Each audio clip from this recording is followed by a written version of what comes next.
नमस्कार भाइयों, कैसे हैं आप लोग।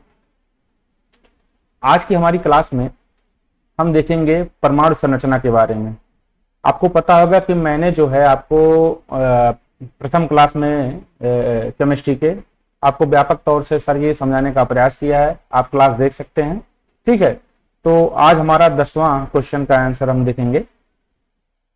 परमाणु के बारे में पहले हम जान लेते हैं। सपोज दैट देखिए, हमारा एक तत्व है।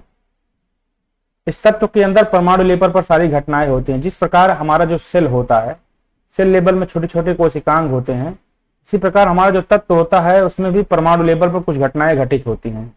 एटॉमिक लेवल पर परमाणु में एक नाभिक होता है जिसमें इलेक्ट्रॉन, प्रोटॉन और न्यूट्रॉन जो अस्थायी कण होते हैं ये भी रहते हैं, बाकी अस्थायी कण भी रहते हैं, जिसे हम कहते हैं मेसान, पाई मेसान, ठीक है, न्यूट्रिनो, एंटी न्यूट्रो, पॉजिट्रॉन, ये सब जो है अस्थायी कण होते हैं। तो इसमें जो हमारे नाभिक में दो तत्व होते हैं, दो प्रकार के होते हैं। एक अस्थायी तत्व होता है, ठीक है, और एक अस्थायी तत्व होता है। अस्थायी तत्वों में इलेक्ट्रॉन, प्रोटॉन और न्यूट्रॉन होते हैं। अस्थायी तत्वों में क्या क्या होते हैं, जिसमें पॉजिट्रॉन होता है, न्यूट्रिनो होता है, एंटी न्यूट्रिनो होता है और मेसान होता है। तो ये सब चीजें कण होते हैं। आपको ये चीज समझना चाहिए कि हमारे नाभिक में जो अधिकांश भाग है वो खोखला है, क्योंकि इसको जूलियस फ्रेकर के जो स्वर्ण पन्नी वाला मामला था उसमें देख कर उन्होंने बताया था कि अधिकांश नाभिक जो है वो बाहर से ही मतलब अंदर से खोखला हुआ है, बताया गया है। कभी हम आपको वहां पर जब केमिस्ट्री बताएंगे तो वहां पर लेकर के हम चलेंगे। जो कैनाल सिद्धांत है, परख नली वाला, जो हीट करते हैं उसके बाद इलेक्ट्रॉन जाते रहते हैं, टकराते हैं, कुछ वापस आते हैं, कुछ प्रदीप्त उत्पन्न करते हैं, तो वहां पर घटनाएं हैं, ठीक है। सबसे पहले हम जान लेते हैं हमारे परमाणु के अंदर नाभिक होता है, और नाभिक में जो हमारे 3 प्रकार के जो कण हैं, मौलिक कण है, जिसमें इलेक्ट्रॉन, प्रोटॉन और न्यूट्रॉन होता है, वो पाया जाता है। नाभिक के केंद्र में जो होता है वो न्यूट्रॉन पाया जाता है, जो कि ये विद्युत उदासीन होता है। इसमें कोई प्रकार के जो होते हैं आवेश नहीं होते हैं, और ये न्यूट्रॉन भी पाया जाता है और प्रोटॉन भी पाए जाते हैं, नाभिक के केंद्र में पाए जाते हैं, ठीक है। और इलेक्ट्रॉन जो होता है ये चारों तरफ जो होता है एक निश्चित कक्षाओं में गति करते रहते हैं। बाद में इसी को लेकर के इलेक्ट्रॉनिक विन्यास के आधार पर इलेक्ट्रॉनिक मेघ मॉडल आया था, क्लाउडियन सिस्टम आया था, और उसके बाद युकावा ने अपना पाई मेसान सिद्धांत भी यहां पर दिया था कि मान लेते हैं कि इलेक्ट्रॉन पर आवेश जो होता है -1.6 × 10⁻⁻19 कूलाम होगा, और प्रोटॉन पर जो आवेश होता है 1.6 × 10⁻⁻19 कूलाम होगा पॉजिटिव में। लेकिन ये न्यूट्रॉन जो होता है वे कैसे तटस्थ रहते हैं भाई, ठीक है। इलेक्ट्रॉन अपने नियमित कक्षाओं में गति कर रहा है, प्रोटॉन यहाँ पर बैठा हुआ है बीच में, वो भी गति कर रहा है। ये इलेक्ट्रॉन क्या कर रहा है यहाँ पर, सॉरी न्यूट्रॉन क्या कर रहा है, न्यूट्रॉन क्यों नहीं हट रहा है। तो इसी के आधार पर उन्होंने पाई मेसान सिद्धांत दिया था। युकावा का पाई मेसान सिद्धांत था, उसमें बताया था कि न्यूट्रॉन जो होता है एक भेद बदलने वाला बहुरूपीय कण होता है। ये चकमा देता रहता है इलेक्ट्रॉन और प्रोटॉन को, कि जब इसके पास जाते हैं तो ये जो होता है वो न्यूट्रॉन की तरह व्यवहार करने लगता है, और जब प्रोटॉन इसके पास जाता है तो इलेक्ट्रॉन की तरह व्यवहार करने लगता है, ठीक है। तो ये एक तरीके के जो होता है हम वहां पर देखेंगे। फिलहाल अभी हम जानते हैं कि इलेक्ट्रॉन, प्रोटॉन, न्यूट्रॉन के बारे में आपको समझ में आ गया होगा। ये नाभिक के अंदर पाए जाने वाले कण होते हैं। इतना समझिए, ज्यादा समझेंगे डिस्टर्बेंस हो जाएगा आपका। एक नाभिक में प्रोटॉन और न्यूट्रॉनों को बांधने वाले बल को क्या कहते हैं। देखिए इसमें क्या गया कि एक नाभिक में न्यूट्रॉन और प्रोटॉन को बांधने वाले बल को क्या कहते हैं, तो इसको हम क्या कहते हैं, प्रबल नाभिकीय बल होता है, ठीक है। क्योंकि परमाणु के नाभिक में जो बल होता है उसे हम नाभिकीय बल कहते हैं। नाभिक के अंदर लगने वाले बल को नाभिकीय बल कहते हैं, न्यूक्लियर फोर्स कहते हैं। यह बल मुख्यतः न्यूक्लियनों या प्रोटॉन और न्यूट्रॉन के बीच हो लगता है, ठीक है। 11वां नंबर क्वेश्चन देखते हैं। Protium, deuterium, tritium 1H1, 1S2 और 1S3 निम्नलिखित में से किस श्रेणी में आते हैं। तो आइसोटोप्स होते हैं, समस्थानिक होते हैं। समस्थानिक और संभारिक क्या होता है। समस्थानिक का मतलब होता है जिसका परमाणु क्रमांक 1 हो, ठीक है। जैसे 1H1 है, ऊपर वाले को बोलते हैं परमाणु भार, नीचे वाले को बोलते हैं द्रव्यमान, परमाणु क्रमांक नीचे वाले को बोलते हैं, ऊपर वाले को बोलते हैं परमाणु भार, या नीचे वाले को बोलते हैं परमाणु क्रमांक। तो जिसका परमाणु क्रमांक इक्वल होता है 1H1, 1S2 और 1S3, ठीक है। तो यहाँ पर देखिए परमाणु क्रमांक इक्वल है, इसको हम क्या बोलते हैं, समस्थानिक कहते हैं, मतलब एक ही स्थान पर यह है। लेकिन ये देखिए ऊपर 1 है, 2 है, 3 है, ये तो अलग अलग है, जिसको हम क्या कहेंगे, ये आइसोबार नहीं है, आइसोटोप्स है, समस्थानिक है लेकिन संभारिक नहीं है। ठीक है। तो जिन तत्वों की परमाणु संख्या समान होती है परंतु द्रव्यमान संख्या अलग अलग होती है, परमाणु संख्या समान होती है, परमाणु संख्या को क्या कहते हैं? प्रोटॉनों की संख्या को, परमाणु क्रमांक में प्रोटॉनों की संख्या को कहते हैं परमाणु संख्या कहते हैं, ठीक है। द्रव्यमान संख्या बराबर क्या होता है? तो प्रोटॉनों की संख्या और न्यूट्रॉनों की संख्या के योग को हम द्रव्यमान संख्या कहते हैं। इसको हम देखेंगे, आपको आगे बताएंगे, इस पे क्वेश्चंस भी आते रहते हैं। तो आइसोटोप्स के बारे में आपने समझा कि कोई भी तत्व हो जिसका परमाणु क्रमांक इक्वल हो उसको हम क्या कहते हैं? आइसोटोप से कहते हैं। यहाँ इन्हें समस्थानिक कहा जाता है। जैसे हाइड्रोजन के 3 समस्थानिक प्रोटियम, ड्यूटेरियम और ट्राइटेरियम है। इलेक्ट्रॉन की खोज का श्रेय किसे जाता है? तो वो यहां पर देखिए थॉमसन है, जे थॉमसन, इन्हीं को जाता है, ठीक है। इलेक्ट्रॉन को हम ई से प्रदर्शित करते हैं और इसको जे थॉमसन ने खोज किया था। इसका जो आवेश होता है 1.6 इंटू 10⁻⁻19 कूलम होता है।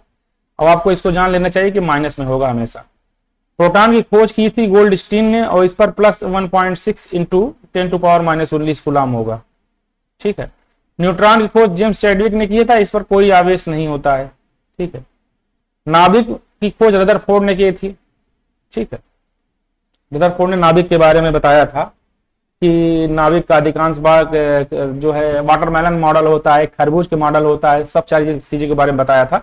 तो कभी इसका जो कॉन्सेप्ट आएगा तो मैं आपको लेकर के आऊंगा, वहां पर बताऊंगा। फिलहाल आप क्वेश्चन करिए। 13 नंबर क्वेश्चन देखते हैं। प्रोटॉनों का द्रव्यमान कितना होता है? जो प्रोटॉन्स होते हैं उनमें द्रव्यमान कितना होता है? तो 1.6 इंटू 6 to 6 10⁻24 किलोग्राम ये होता है आपका प्रोटॉन का। प्रोटॉन एक धनात्मक मूल कण है। इसकी खोज गोल्डस्टीन ने की थी। इस पर इलेक्ट्रॉन का आवेश 1.6 इंटू 10⁻⁻19 कूलम होगा और धात्विक आवेश होते हैं। इनका द्रव्यमान 1.6726 10⁻⁻19 ग्राम होता है, ठीक है। कूलम्ब जो होता है आवेश की मात्रा होती है, आवेश की मात्रा को हम कूलम्ब कहते हैं। जैसे Q बराबर होता है Ne, ठीक है।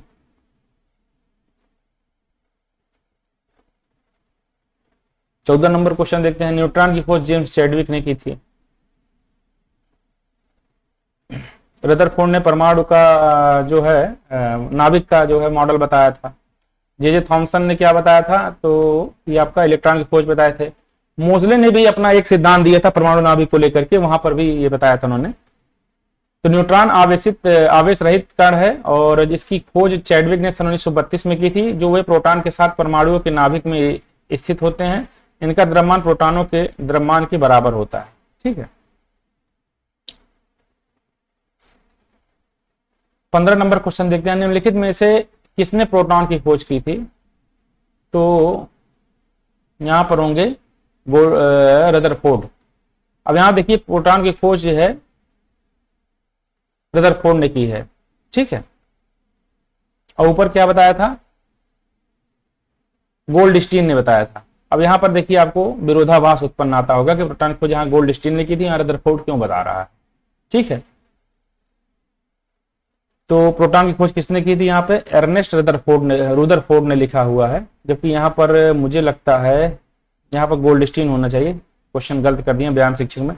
परमाणु किसी तत्व का वह सूक्ष्मतम कण होता है जो तत्व के रासायनिक अभिक्रिया में भाग लेते हैं। सभी पदार्थों के मौलिक कण इलेक्ट्रॉन, प्रोटॉन, न्यूट्रॉन होते हैं। इलेक्ट्रॉन की खोज थॉमसन ने, न्यूट्रॉन की खोज चैडविक ने किया था और जबकि प्रोटॉन की खोज रदरफोर्ड ने किया था। यहाँ पर प्रोटॉन की खोज इन्होंने रदरफोर्ड को माना हुआ है, ठीक है। तो गोल्डस्टीन आप लगाइए, लेकिन जब आपका गोल्डस्टीन और रदरफोर्ड है तो गोल्डस्टीन को ही मारिए। मैं गोल्डस्टीन के साथ ही जाऊंगा क्योंकि रदरफोर्ड यहाँ पर रुदरफोर्ड लिखा है, रदरफोर्ड तो लिखा नहीं है, तो यहाँ पर आप इसको मत जाइएगा, क्वेश्चन हो सकता है गलत हो। अल्फा किरणें होती हैं, एक हीलियम के नाभिक होते हैं, ठीक है। 2He पॉजिटिव को ही हम क्या कहते हैं? अल्फा कण कहते हैं। इसको आप समझ लीजिएगा, ये आप जानते रहिए, रट लीजिए, क्या करिए इसको जानते रहिए कि हीलियम के 2 पॉजिटिव धनायन को हम क्या कहते हैं? अल्फा कण कहते हैं। वास्तव में अल्फा किरणें हीलियम के नाभिक होते हैं जिनमें 2 प्रोटॉन और 2 न्यूट्रॉन होते हैं, ठीक है। यहाँ पर इलेक्ट्रॉन की कमी पाई जाती है, इलेक्ट्रॉनों का त्याग कर देते हैं। जो इलेक्ट्रॉनों का त्याग करे, देखिए इलेक्ट्रॉनों की अधिकता होगी यदि, ठीक है, इलेक्ट्रॉनों की अधिकता होगी, ठीक है, जिसके पास इलेक्ट्रॉन ज्यादा होंगे वो क्या होगा, ऋणायन होगा, और जो इलेक्ट्रॉन त्याग करेगा वो क्या होगा, धनायन होगा, ठीक है। इलेक्ट्रॉनों की अधिकता ऋणायन, इलेक्ट्रॉनों का त्याग धनायन, ठीक है। आधुनिक परमाणु सिद्धांत तैयार किया था किसने, जॉन डाल्टन ने, ठीक है, इन्होंने ही किया था। रदरफोर्ड ने पुराना मॉडल किया था। मेंडलीफ ने आवर्त सारणी दिया था। डी ब्रागली समीकरण था 2.154 एप्सिलॉन 0 से कुछ करके था, डी ब्रागली समीकरण था। उन्होंने अपने अनिश्चितता सिद्धांत को दिया था। अब वो इंटरमीडिएट हमने पढ़ा था, परिभाषा याद नहीं है यार, ठीक है, और लगभग 7-8 साल 10 साल हुआ इंटर पास किए हुए में। तो अंग्रेज रसायन वैज्ञानिक जॉन डाल्टन ने 1766 से 84 के बीच में सर्वप्रथम आधुनिक परमाणु सिद्धांत प्रस्तावित किया। जॉन डाल्टन की सिद्धांत आधुनिक इसलिए कहा जाता है क्योंकि परमाणु के बारे में लिखे गए सभी प्रत्येक प्रयोगात्मक रूप से सही पाए गए हैं, और इसके मुख्यतः 5 भाग हैं। क्या है देखते हैं। द्रव्य, अति द्रव्य का मतलब होता है मैटर। यहाँ द्रव और द्रव्य दोनों चीज अलग है। मैं आपको बता देना चाहता हूं कि द्रव्य जो है इसमें सारी चीजें आ जाती हैं, ठोस, द्रव, गैस, प्लाज्मा फ्लाज्मा सब, अलाना फलाना सब आ जाता है, लेकिन द्रव जो होता है ये लिक्विड फॉर्म में होता है। तो दोनों में अंतर, इसको जानते रहिएगा ना, द्रव और द्रव्य एक कर लीजिए। द्रव्य का मतलब पदार्थ होता है, ठीक है, द्रव्य का मतलब पदार्थ है, जबकि ये द्रव जो है वो आपका उसका एक अंग है। जैसे मौसम और जलवायु में अंतर होता है, सेम उसी तरीके से। तो द्रव्य अति सूक्ष्म कणों से बना होता है, जो इन्हें हम परमाणु कहते हैं। द्रव्य अति सूक्ष्म कणों से मिलकर के बना होता है, पदार्थ अति सूक्ष्म कणों से मिलकर बना होता है, जिसे हम परमाणु कहते हैं। द्रव्य अति सूक्ष्म कणों से बना होता है, जिन्हें हम परमाणु कहते हैं, ठीक है। तो अति सूक्ष्म कण क्या है, अति सूक्ष्म कण क्या है, परमाणु हैं, ठीक है। द्रव्य को हम अणु भी कह सकते हैं। परमाणु रासायनिक अपक्रिया में भाग लेते हैं तथा रासायनिक क्रियाओं में परमाणु विघटित या नष्ट नहीं होते हैं। जो परमाणु जो है ये रासायनिक अपक्रिया में भाग लेंगे। रासायनिक अपक्रिया क्या होती है, तो रासायनिक क्रिया जो होती है, जो रासायन की क्रियाकलाप में चलती रहती है, इसमें भाग लेते हैं, लेकिन ये विघटित और नष्ट नहीं होते हैं। चौथा उन्होंने बताया था कि किसी तत्व के सभी परमाणुओं का सभी प्रकार के समान होते हैं, कि तत्व के सभी परमाणु सभी प्रकार से समान होते हैं, अर्थात उसका द्रव्यमान, आकार, गुण एक समान होगा। और उसके बाद बताया उन्होंने कि विभिन्न तत्वों के परमाणु परस्पर लघु पूर्णांकों के अनुपात में संयोग करते हैं और उसके संयोजन से यौगिक बनाते हैं, ठीक है। तो इनका मतलब कहना है कि विभिन्न तत्व मिलकर परस्पर लघु पूर्णांकों के अनुपात में संयोग करते हैं और उसके मिलकर के एक यौगिक बनाते हैं। तो ये है आपका यहाँ पर आपका जो है परमाणु और उसके नाभिक के बारे में, परमाणु एटॉमिक स्ट्रक्चर, और उस पर क्वेश्चन जो पूछे गए हैं, इतना ही है, ठीक है। और प्रॉपर रूप से अगर इतना तैयार कर लेंगे तो सफिशियंट है। बाकी आपको अगर लगता है कि हमें नहीं आ रहा है सारी चीजें हैं, तो आप पूरा प्रॉपर चैप्टर पढ़िए, चैप्टर में सारे नियम से बताए गए हैं, ठीक है। ये देखिए यहाँ पर अगला टॉपिक है गैसीय नियम, गैसीय लॉ होता है। तो गैसों के संबंध में निम्नलिखित में से कौन सा कथन सत्य है। तो गैस एक निश्चित आयतन और निश्चित आकार के होते हैं। तो गलत बात है भाई, गैसों का कहाँ निश्चित आयतन और आकार होता है, ये तो ठोस का होता है। गैसों का ना तो निश्चित आयतन होता है और ना ही निश्चित आकार होता है, ये सही बात है भाई। जिस आकार में रख दोगे उसी आकार को ढाल कर लेंगे, ठीक है। गैसों का निश्चित आयतन होता है लेकिन आकार, गलत बात है। गैसों का निश्चित आकार होता है, गलत बात ये भी है, छोड़िए। पदार्थ के 3 प्रकार होते हैं, इन्होंने 3 ही प्रकार का चर्चा किया है, ठोस, द्रव और गैस। गैस का ना तो कोई निश्चित आकार होता है और ना ही कोई निश्चित आयतन होता है। इसे जिस बर्तन में रखा जाता है उसी बर्तन का आकार ये ग्रहण कर लेता है। ठोस और द्रव की तुलना में गैसों का घनत्व निम्न होता है। मैंने कल आपको द्रव्य घनत्व के बारे में एक सूत्र बताया था, द्रव्यमान बराबर होता है आयतन गुणे घनत्व के, अर्थात ये जितना ज्यादा रहेगा घनत्व उतना ही जो है ज्यादा रहेगा, ये जितना कम रहेगा ये इतना ही कम रहेगा। तो गैस, ठोस, द्रव और गैस सबसे हल्का कौन है, गैस है। तो गैस का द्रव्यमान न्यूनतम है, इसलिए घनत्व इसका न्यूनतम होगा, ठीक है। यहाँ पर न्यूनतम घनत्व लिख दिया गया है, ठीक है। रेडियो एक्टिवता या रेडियो एक्टिविटी या नाभिकीय ऊर्जा किसको कहते हैं, nuclear energy and radio activity क्या होते हैं। देखिए प्रकृति में कुछ ऐसे तत्व पाए जाते हैं जिनसे स्वतः भेदी किरणें उत्पन्न होती हैं, मतलब इनके अंदर से स्वतः ही किरणें उत्पन्न होने लगती हैं। और प्रकार के तत्व होते हैं उसमें किरणें वगैरह नहीं पाई जाती, उड़ती हैं, इसमें स्वतः भेदी किरणें उत्पन्न कर लेती हैं। किरणें बहुत हानिकारक होती हैं, जिन किरणों के नाम होता है अल्फा, बीटा और गामा, ठीक है। अल्फा किरणों के बारे में मैंने बताया था कि हीलियम नाभिक के दो धनायन होते हैं, ये अल्फा नाभिक कण होते हैं। बीटा भी किरणें होती हैं और गामा किरणें होती हैं, स्वतः भेदी किरणें उत्पन्न करती, इसे हम रेडियो एक्टिविटी कहते हैं। ठीक है, इतना ही जानिए। इसकी खोज हेनरी बेकरेल ने किया था। गीगर काउंटर मूल के विधि के द्वारा भी इसका जो है पता लगाया जाता है, और मैडम क्यूरी और जो है इन्होंने रेडियम तत्व की खोज किया हुआ था। ठीक है, इतना जानते रहिए, बहुत बहुत है। मतलब प्रकृति में कुछ ऐसे तत्व पाए जाते हैं जिनसे अनायास ही किरणें उत्पन्न होती रहती हैं। ठीक है, वो स्टेबल नहीं हो पाते हैं, वो अपने पास जो है एनर्जी को रख नहीं पाते हैं, वो हमेशा निकालते रहते हैं, उन्हें क्या कहते हैं, रेडियो एक्टिविटी कहते हैं। न्यूक्लियर एनर्जी, जो नाभिक के बीच में एनर्जी होती है, उसे हम न्यूक्लियर एनर्जी कहते हैं। चलिए आगे बढ़ते हैं, 19 नंबर क्वेश्चन देखते हैं। परमाणु बम बनाने के लिए सामान्यतः निम्नलिखित में से किस तत्व का उपयोग किया जाता है? हीलियम, रेडियम, यूरेनियम या एक्टिनम? तो यूरेनियम होता है। 92 यूरेनियम 235 या प्लूटोनियम 239 पे जब एक न्यूट्रॉन की बौछार कराई जाती है, 0 की बौछार कराई जाती है, तो इक्वल टू होता है 56 barium 141 plus 36 krypton 92 plus 3 neutron और एक्स्ट्रा निकलते हैं, और प्लस 200 मिलियन इलेक्ट्रॉन वोल्ट ऊर्जा उत्पन्न होती है। इसका मतलब इससे परमाणु बम जो होता है, इसका कॉन्सेप्ट बनता है। लेकिन हाइड्रोजन बम किससे बनता है? तो भैया हीलियम से बनता है। 1H1 plus 1H1 plus equal to 2He3 plus 0N1 plus energy high मात्रा में। परमाणु जो होता है नाभिक में, जो परमाणु बम होता है, एक भारी नाभिक से, नाभिकीय विखंडन जो होता है वो भारी नाभिक से टूट करके हल्के नाभिक, जब न्यूट्रॉन की बौछार कराई जाती है तो हल्के दो नाभिक बनते हैं और उससे ऊर्जा उत्पन्न होती है। और जो हाइड्रोजन बम होता है वो जो दो नाभिक, जो तत्व मिल करके एक भारी नाभिक का निर्माण करते हैं, भारी मात्रा में ऊर्जा उत्पन्न होती है। ठीक है, जैसे आप देखिए 92 यूरेनियम 235 है, 92 यूरेनियम 235 है। इस पर जब एक न्यूट्रॉन की बौछार कराई जाती है तो यहाँ पर 56 barium 141 plus 36 krypton 92 plus 3 neutron और उत्पन्न होंगे। ये एक श्रृंखलाबद्ध प्रक्रिया होती है, फिर आगे बढ़ती चली जाती है, प्लस 200 मिलियन इलेक्ट्रॉन वोल्ट ऊर्जा। ठीक है, तो हमसे क्वेश्चन पूछ सकते हैं कि परमाणु बम या हाइड्रोजन बम में कौन श्रृंखलाबद्ध प्रक्रिया है? तो आप क्या बताएंगे? परमाणु बम की श्रृंखलाबद्ध प्रक्रिया है। नाभिकीय विखंडन जो होगा वो श्रृंखलाबद्ध प्रक्रिया, जबकि नाभिकीय संलयन श्रृंखलाबद्ध प्रक्रिया नहीं है। ठीक है, तो यहाँ यूरेनियम सही हो जाएगा। तो परमाणु बम बनाने के लिए एक भारी नाभिक वाले तत्व सामान्यतः यूरेनियम 235 या प्लूटोनियम 239 का प्रयोग किया जाता है। परमाणु बम नाभिकीय विखंडन के सिद्धांत पर आधारित होता है।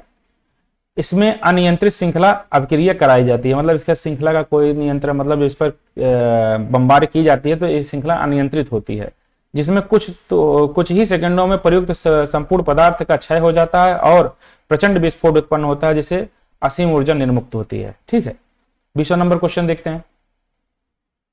निम्नलिखित में से कौन एक रेडियो धर्मी तत्व नहीं है? तो यूरेनियम भी है, रेडियम भी है, थोरियम भी है। भाई थोरियम हमारे यहाँ पाया जाता है, आप केरल के मोनोजाइट मृदा में जाके देखें तो थोरियम पाया जाता है वहां। ठीक है, प्लूटोनियम भी है। कैडमियम की जो छड़ होती हैं ये नहीं होती हैं, ये न्यूट्रॉन मंदक का कार्य करती हैं, लगाया जाता है तो कैडमियम नहीं है। कुछ पदार्थ जैसे कि यूरेनियम, थोरियम, रेडियम स्वतः ही एक प्रकार की वेदी किरणें उत्सर्जित करते हैं, ऐसे पदार्थों को रेडियो एक्टिव पदार्थ कहते हैं। और पदार्थों का स्वतः वेदी किरणें उत्सर्जित करने के इस गुण को हम रेडियो एक्टिवता कहते हैं। वही मैंने आपको जो ऊपर बताया था उन्होंने यहाँ बता दिया। कैडमियम की छड़ जो होती है वो रेडियो एक्टिविटी या श्रृंखला जो प्रक्रिया होती है, जो नियंत्रित श्रृंखला होती है, अनियंत्रित श्रृंखला होती है, उसको नियंत्रित करने के लिए किया जाता है। इसमें D2O का भी प्रयोग किया जाता है, ड्यूटेरियम ऑक्साइड, भारी जल इसको बोलते हैं, उसको भी प्रयोग किया जाता है। ठीक है, ये 21 नंबर क्वेश्चन देखते हैं। यह है वैद्युत अपघटन या वैद्युत रासायनिक श्रेणी। वैद्युत रासायनिक श्रेणी मतलब ऐसी रासायनिक प्रक्रिया जिससे कि हम में विद्युत उत्पन्न हो, विद्युत का अपघटन हो। तो शुष्क सिल में प्रयुक्त कैथोड है, किसका है? तांबे का है, लोहे का है, सिल्वर का है या जस्ता का है? तो कैथोड और एनोड, कैथोड का मतलब होता है ऋणात्मक और एनोड का मतलब होता है मेरी जो मैं जानता हूं पॉजिटिव। ये परख नली में होता है। ठीक है, अब मैं भूल गया हूं तो बात दूसरी है। कैथोड का मतलब होता है निगेटिव, एनोड का मतलब होता है धनायन। ठीक है, तो शुष्क सिल में प्रयुक्त कैथोड होता है, किसका होता है? तो देख लेते हैं, इसमें तो मुझे सिल्वर लग रहा है, देख लेते हैं आगे क्या है। उत्तर होगा डी इसमें। ठीक है, तो उस सिल में प्रयुक्त जस्ता कैथोड तथा जस्ता है कैथोड तथा कार्बन एनोड का कार्य करता है। तो इसमें आप जान लीजिए कि कैथोड जो होता है, जस्ता जो होता है वो कैथोड का कार्य जस्ता करता है, ठीक है, और एनोड का कार्य जो होता है वो कार्बन करता है। जस्ते में बने एक पात्र में अमोनियम क्लोराइड या जिंक क्लोरेट का पेस्ट भरकर मध्य मार्ग में कार्बन की छड़ को डाल दिया जाता है, जिसे एनोड धनात्मक, नहीं तो मैंने सही बताया था, इसका मतलब कि मुझे याद है, मैंने पढ़ा हुआ है, मेहनत किया है। एनोड का मतलब होता है धनायन। देखिए एक परख नली लेते हैं, इस पे 2 पॉइंट लगाते हैं, इधर हम लिखते हैं कैथोड ऋणायन और इधर इसको हम बोलते हैं धनायन, ठीक है। कैथोड जो होता है इसमें जस्ते का मतलब माइनस में जस्ते का प्रयोग किया जाता है, एनोड में जो होता है कार्बन का प्रयोग किया जाता है, और एक कार्बन की छड़ यहाँ पर रख दी जाती है। उसके बाद इसमें जो होता है अमोनियम क्लोराइड या जिंक क्लोराइड या क्लोरेट क्या कहते हैं, Cl2 क्या है इसको, जिंक क्लोरेट आप का लीजिए, का पेस्ट भरकर मध्य मार्ग में कार्बन की छड़ डाल दिया जाता है, जिसकी एनोड धनात्मक कार्य करती है। तो ये भी एनोड का कार्य करती है, ठीक है। ये यहाँ पर आप जान लीजिए। सीधे सीधे मेरा इस क्वेश्चन बताने का तात्पर्य है कि कैथोड ऋणात्मक जो होता है और एनोड जो होता है वो धनात्मक होता है। कैथोड जो होता है वो जस्ते का बना होता है, एनोड जो होता है वो कार्बन का बना होता है, ठीक है। बाकी सब तो हवाबाजी है। ये 22 नंबर क्वेश्चन देखिए, निम्नलिखित में से कौन सा तत्व तांबे के निम्नलिखित में से कौन सा तत्व तांबे का को उसके यौगिक से विस्थापन कर सकता है। मतलब कह रहा है कि निम्नलिखित में से कौन सा तत्व तांबे को उसके यौगिकों से विस्थापित कर सकता है। देखिए मिश्रण और यौगिक में क्या अंतर है। मिश्रण 2 प्रकार के होते हैं, एक समांगी मिश्रण होते हैं, एक विषमांगी मिश्रण होते हैं। समांगी मिश्रण होते हैं, समान प्रकार के जो मिक्सचर मिलाए जाते हैं समांगी होते हैं, जिसमें विपरीत प्रकार के मिक्सचर मिलाए जाते हैं ये विषमांगी मिश्रण होते हैं। और मिश्रणों के समूह को हम क्या कहते हैं, तो हम यौगिक कहते हैं, ठीक है। तो यहाँ पर कह रहे हैं कि निम्नलिखित में से कौन सा तत्व तांबे को उसके यौगिकों से विस्थापित कर सकता है, तो यहाँ पर होगा